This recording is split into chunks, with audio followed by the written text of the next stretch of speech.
श्री राधे।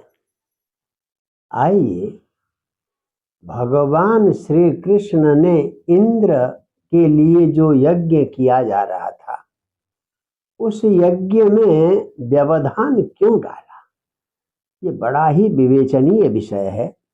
आइए कि जब भगवान ने देखा इंद्र याग कृतोद्यमान, सारे यदु ब्रजवासी इंद्र यज्ञ के लिए बड़े उद्योग कर रहे हैं, कोई क्या कर रहा है, कोई क्या कर रहा है, एकदम अफरा तफरी बेचैनी पड़ी हुई है।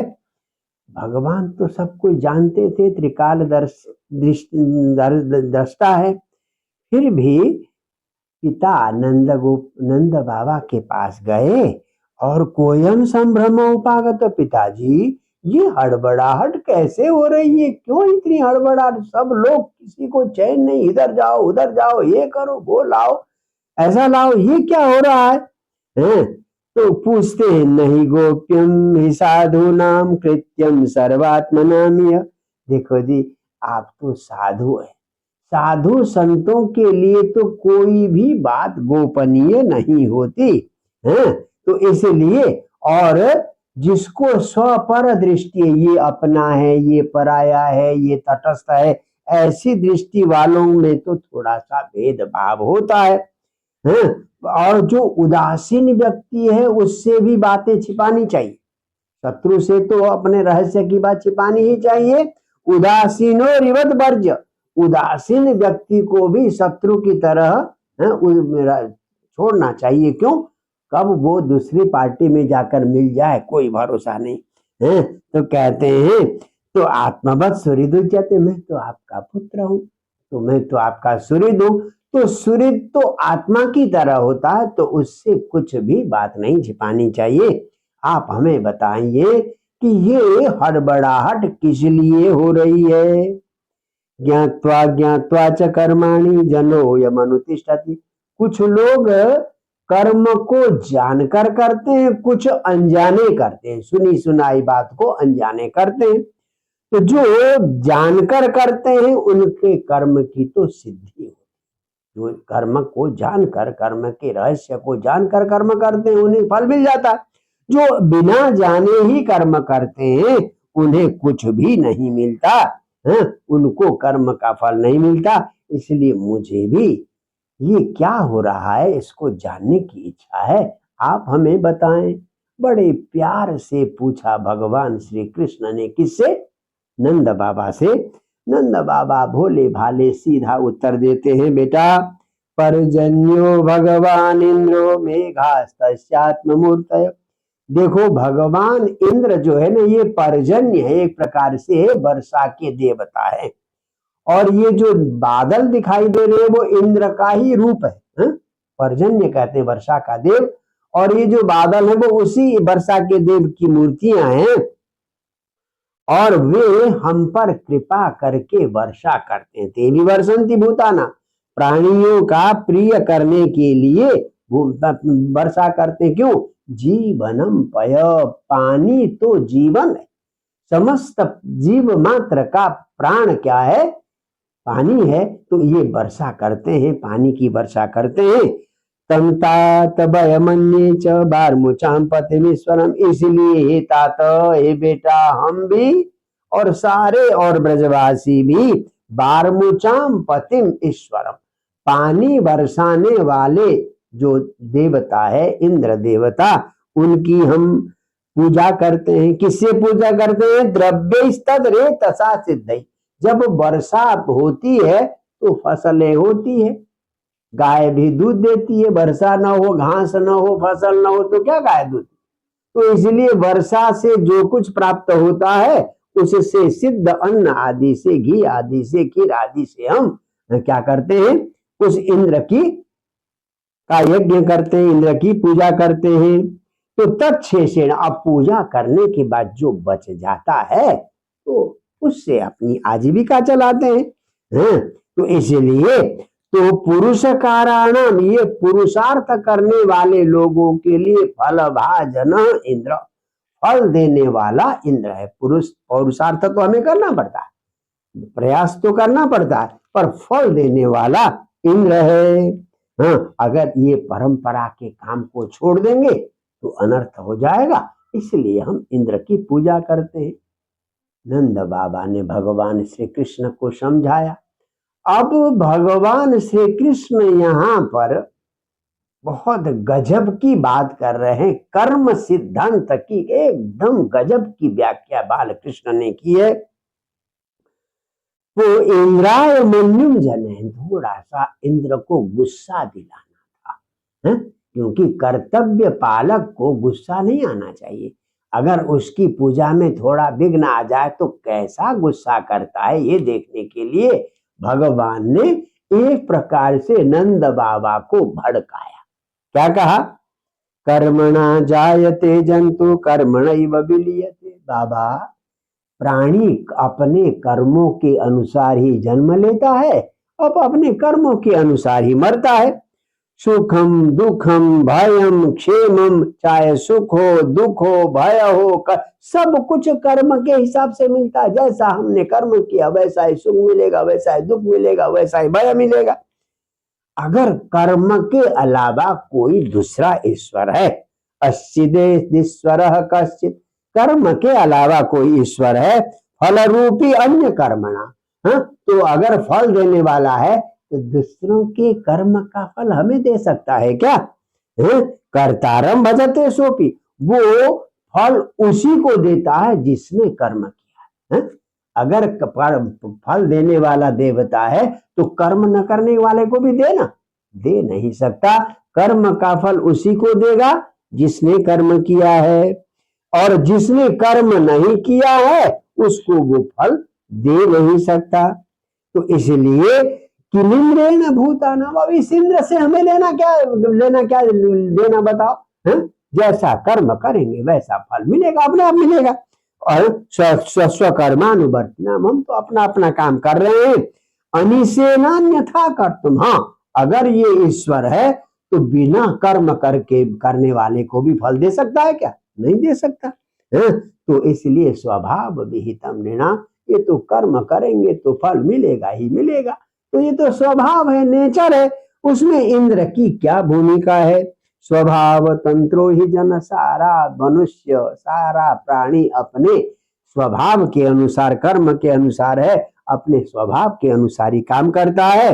तो इसलिए अपने कर्म के अनुसार कोई देवता बनता है, कोई मनुष्य बनता है, कीट पतंग बनता है, वो सब किससे बनता? वो भी अपने कर्म फल के अनुसार बनता। देहान उच्चावचान जंतु प्राप्य सृजते, प्राप्त करता मरता भी, ये सब अपने कर्म के कारण। शत्रु मित्र उदासीन, के कोई शत्रु हो जाता है, कोई मित्र हो जाता है, कोई उदासीन होता है, ये भी सब कर्म के द्वारा ही होता।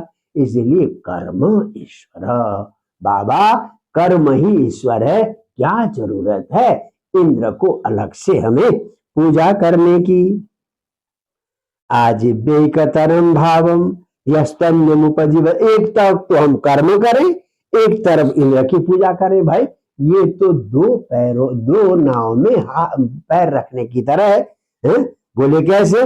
जैसे असती नारी, दुष्टा बेश्या नारी अपने पति को छोड़कर किसी परपुरुष के पास जाती है तो उसका कल्याण, उसे शांति कभी नहीं मिल सकती। उसी प्रकार से कर्म को छोड़कर अगर हम इंद्र की पूजा करेंगे तो हमें कभी शांति नहीं मिल सकती। एकदम गजब की बात की भगवान ने। देखो ना, सीधा साधा मार्ग है हमारा सनातन धर्म का। वर्तेत ब्रह्मणा विप्रो राजन्यो रक्षया भुव, यानी ब्रह्मणा वेद आदि अध्ययन करके अपनी आजीविका ब्राह्मण को चलाना चाहिए, पृथ्वी की रक्षा करके राजा को जो है क्षत्रिय को आजीविका चलानी चाहिए, और वैश्य को वार्ता वार्ता नीति से जो है चलानी चाहिए, और शूद्र द्विज सेवया, तीनों वर्णों की सेवा से शूद्र को आजीविका चलानी चाहिए। हम लोग कौन है? हम जो है वैश्य हैं। तो कृषि वाणिज्य गोरक्षम, हमारा काम क्या है? खेती करना, व्यापार करना या गाय पालन करना। तो ये हम अपना काम कर रहे हैं, या कुशीदम तुर्य, और कुछ नहीं हुआ तो ब्याज से अपना काम चलाना। तो इसलिए 4 प्रकार की हम लोगों के लिए व्यवस्था की है। और दूसरी बात, देखो, रजसोत्पद्यते विश्वम, ये सारा संसार की उत्पत्ति रजोगुण से होती है, विविध प्रकार का। और रजसा चोदिता मेघा, ये रजोगुण ही इन मेघों को प्रेरित करता है, क्योंकि सृष्टि की रचना करने वाला रजोगुण, बादलों को प्रेरित करने वाला भी रजोगुण। तो इसलिए अब मेघ मुनि वर्षंती, वो उनका स्वभाव है, वर्षा करते हैं। प्रजा तैवेव सिद्धंति, उसी से प्रजाओं को अपनी सिद्धि मिल जाती। रजोगुण से प्रेरित हो गए मेघ और वर्षा हो गई, प्रजा का काम चल गया। इसमें महेंद्र क्या करेगा? इंद्र का क्या मतलब है? न पुरव जनपद, देखो ना, हमारे पास न कोई शहर है, न कोई गांव है, न कोई जनपद है, कहीं के राजा तो नहीं है। हम तो वन में घूमते हैं, जहां जहां हरा घास है वहां पशु को ले जाते हैं, इस तरह से हम अपना काम करते हैं। तो इसलिए हमारे प्रत्यक्ष देव तो ये वन है, ये पहाड़ है, घास फूस देने वाला पहाड़, ये हमारा प्रत्यक्ष देव है, उसकी पूजा करनी चाहिए। जिसको हमने कभी देखा ही नहीं, उसकी पूजा करके क्या करेंगे? गजब की बात भगवान कह रहे हैं। नित्य बनोगा सब वन शैल निवासी, हम वन में और पर्वत में रहते हैं, तो हम वन की पूजा करें, वृक्षों की पूजा करें और पर्वत की पूजा करें, यही तो सबकी बात है। तो इसलिए अब जो है ना, अब तो हम जो है क्या करें? पच्चताम विविधा पाका, बढ़िया बढ़िया पकवान बनाए, सुपानता, और दाल भी बनाए, पायस भी बनाए, खीर भी बनाए, हलवा बनाए, पूरी बनाए, और करके और हवन करें, ब्राह्मणों को खूब दक्षिणा दें, अन्नम बहुविधम ते विदेयम, और गाय गोदान भी करें, और छोटी जो छोटे छोटे जीव हैं उनको दे, गरीबों को दे, बस। और इसी पर्वत की परिक्रमा करें, यही पर्वत हमें फल भी देता है, यही पर्वत हमें घास भी देता है, बस। यही तो प्रत्यक्ष देव है। वो अप्रत्यक्ष देव को, जिसको बिना कर्म के कुछ देने का अधिकार नहीं, उसकी पूजा करके क्या होगा? ऐसी पट्टी पढ़ाई भगवान श्री कृष्ण ने। नंद बाबा कहने लगे, लाला तो बिल्कुल सही कह रहा है। कालात्मना भगवता सर्प शक्र रूपम जिघांसता। तो सब लोगों ने कृष्ण की बातों को स्वीकार किया।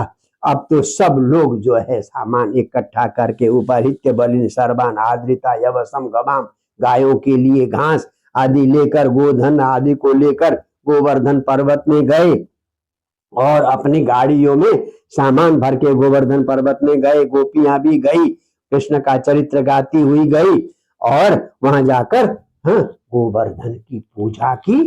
भगवान ने सोचा इनको विश्वास भी दिलाना है, मैं शैल हूं, शैलोस्मी, मैं शैल हूं, ऐसा कहकर भगवान ने जो भी अर्पण किया था भक्षण कर लिया। वैसे तो देवताओं को हम भोग लगाते हैं, देवता तो खाते नहीं, केवल गंध ग्रहण करते। यहाँ तो भगवान ने गपागप खा लिया, एक रूप गोवर्धन का बनाकर। बलिम आददत बृहत, बड़ा शरीर, पर्वत का शरीर, गोवर्धन का शरीर, तो दी हुई भेंट को स्वीकार किया। सब लोग प्रसन्न हो गए, देखो ये भगवान तो प्रत्यक्ष है, जो हमारी दी हुई वस्तु को भी खा लेता है। तो इस प्रकार से बढ़िया ढंग से पूजा की। पूजा करने के बाद गोवर्धन की परिक्रमा की, और परिक्रमा करने के बाद कृष्ण के साथ सारे ग्वाल वाल वापस आ गए। तो ये जो 24वां अध्याय है, भगवान ने कर्म सिद्धांत का प्रतिपादन किया है। बिना कर्म किए कुछ होता नहीं। हम छोटी छोटी कामनाओं के लिए देवताओं की उपासना करें, उपासना करें तो निष्काम करें। सकाम कर्म की उपासना का कोई औचित्य नहीं। भागवत का स्पष्ट संदेश है, भगवान श्री कृष्ण का स्पष्ट संदेश है, कर्म करें, कर्म का फल मिलेगा। सकाम कर्म करने का कोई औचित्य नहीं। अगर औचित्य है भी तो स्वर्ग में जाएंगे, कुछ दिन रहेंगे, फिर वापस आएंगे, क्या फायदा उसका? तो इसलिए कर्म ही देवता है, कर्म ही पूजा है। तो कर्म को पूजा के रूप में भगवान ने यहाँ स्थापित करने का प्रयास किया। जय जय श्री राधे।